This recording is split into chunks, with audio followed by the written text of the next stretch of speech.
মাননীয় স্পিকার, ধন্যবাদ আপনাকে। এই বিষয়টা নিয়ে মাননীয় চিফ হুইপও আমার সাথে কথা বলেছেন এবং উনি যথারীতি সংসদ নেতার সালাম নিয়েই কথা বলেছেন।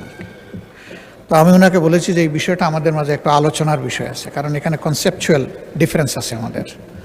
তো আমরা আলোচনা করে জানাবো, এটা আজকেই হয়ে যাবে বোধহয়, এটা হবে না আর কি। এই সেশনটা আমরা এটা মত দিতে পারবো না, কারণ আমরা চেয়েছি রিফর্ম, আর এখানে হচ্ছে আপনার অ্যামেন্ডমেন্ট।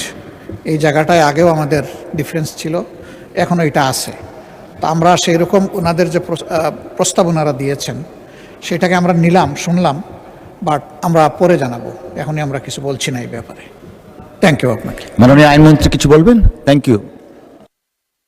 মাননীয় স্পিকার, আপনার মাধ্যমে মাননীয় বিরোধী দলের নেতাকে ধন্যবাদ জানাচ্ছি। আমাদের এটাতে কোনো অসুবিধা নাই, আমরা অপেক্ষা করব। আমরা সংবিধান সংশোধনের পথে এগিয়ে যাব জুলাই সনদের আলোকে। সুতরাং আমাদের যদি এর জন্য অপেক্ষা করতে হয়, আমাদের পরবর্তী সেশন পর্যন্ত অপেক্ষা করতে কোনো অসুবিধা হবে না। আপনাকে ধন্যবাদ মাননীয় স্পিকার।